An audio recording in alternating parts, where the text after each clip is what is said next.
Now we'll move to the story on electricity tariff increase and how the manufacturers and labor have actually decried the percentage increase of electricity tariff. Now, to discuss this further, I'm joined by a professor of energy electricity law, Yemi. Hello, Professor. Thank you so much for joining me at this time. Thanks for having me, and good afternoon. Good afternoon. All right, so what factors would you say led to the approval of an increase in electricity tariff specifically for customers under the Band A classification by the NERC? And how do these factors align with the current energy market dynamics in Nigeria? What led to it is what we can call it doctrine of necessity, because Nigerians are used to the doctrine of necessity. When you get to the extreme end of the world, there isn't any other option for you except to face the reality. That was where Nigeria got to, and we predicted we were headed in a journey of no return with the manner and the way we are pursuing certain issues in the power sector. The manufacturers, the labor are aware that we have no option. And I'm particularly happy today that my good friend Joe Ajero is the president of the Nigerian Labour Congress. Joe Ajero and I have been in this struggle for decades.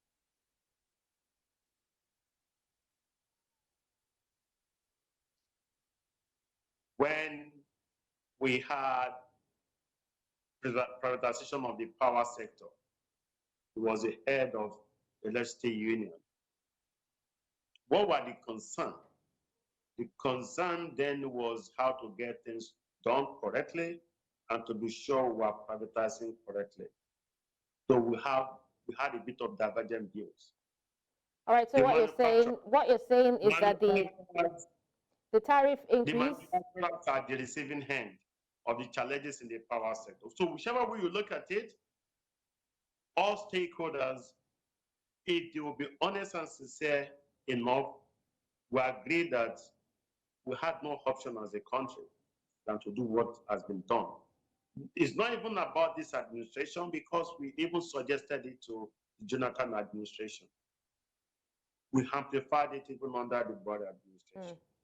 And we kept saying the power sector was going to collapse on all of us together as a country, as a people, unless we are ready to do the right thing.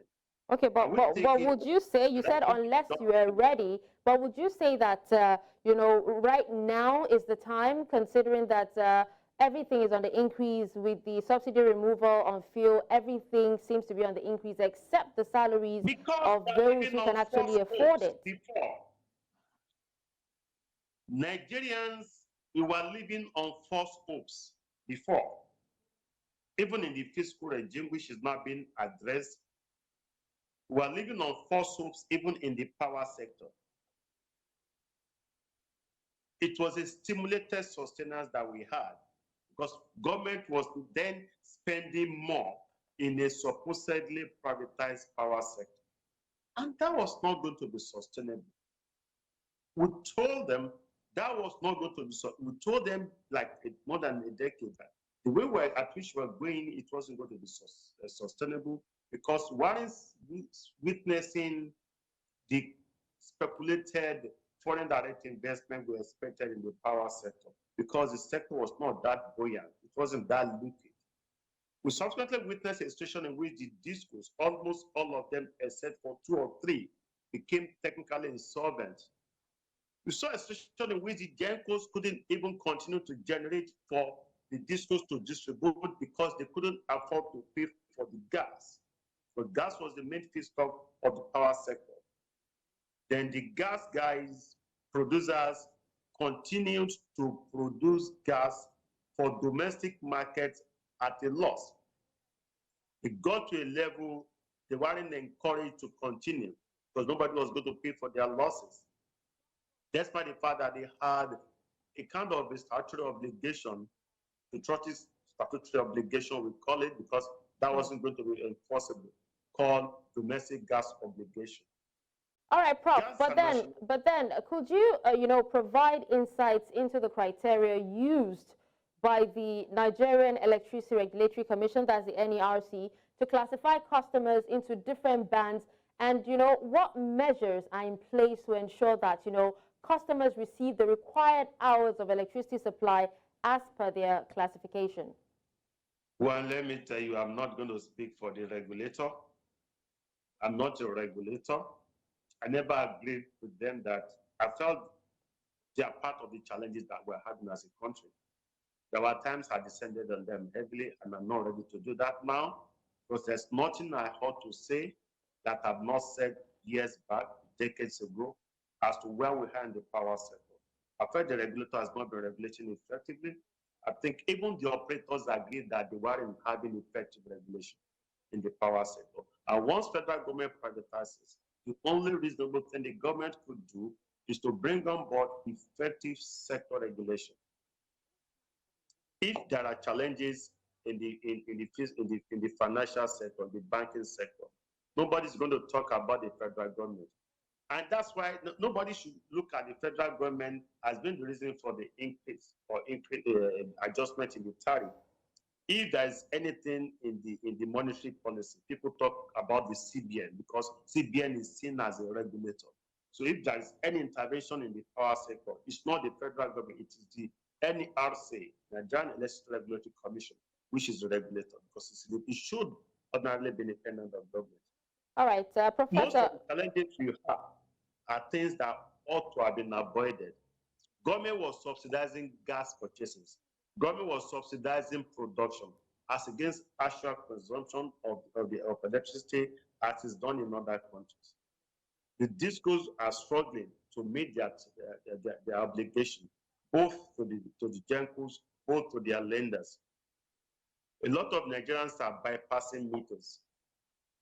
The megawatts that is distributed to them, some Nigerians, unscrupulous Nigerians, some of them are cutting corners, bypassing, meaning the subsidy that has gone into production has been a waste. So if government has been subsidizing production of electricity like 4,000, 5,000 megawatts, at the end of the day, the actual megawatts that will get really receipted for or paid for will be 3,000 or 2,000. Meaning government has been subsidizing waste. Government has been subsidizing. All right, Professor. Now, still talking about the outcries from labor manufacturers and consumers as well. How some people are, some customers are being downgraded from band A to band B due to non-fulfillment of required hours of electricity supply. How would it impact their access to electricity and affordability? And are there any measures that should be taken to address any potential grievances? Because obviously more would actually come. This is just the beginning. So are there any measures taken to, to do that? Government is pulling back the wasteful subsidies in the power sector. Government has realized, commendably so, that the manner in which the subsidy in the power sector is channeled is not going to be sustainable. Government is now trying to reduce the subsidy and channel the subsidy effectively to end users, to those who really need subsidies. Government shouldn't continue to subsidize those who can afford to pay for electricity.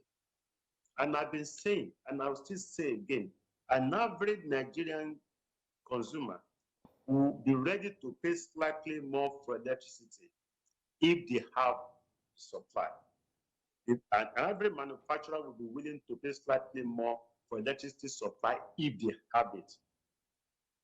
But what they're not ready to do is to pay more for darkness. And this is inch on production.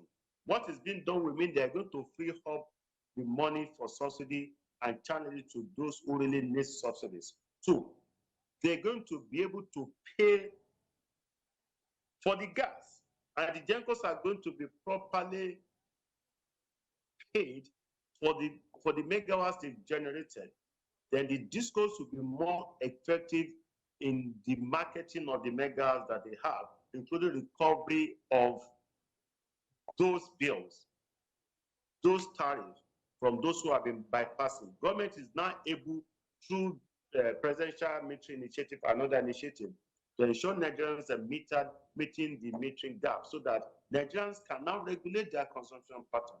Those who can afford 3 hours of electricity will pay for 3 hours of electricity. Okay. Those who want 5 hours will be ready to pay for more. The same thing in the petroleum sector. All right. There has been an increase in the petroleum product. If you can consume 50 liters, you go for it. If what you can afford is 20, you go for it, as against wastages. And government has been spending Nigerians' hard-earned money to subsidize power sector, and the subsidy is strongly channeled. All right. Well, thank you so much, Professor. We apologize, but we'd actually have to let you go right now. But thank you so much for joining us and speaking to us on this. Thanks for having me. Have a good day.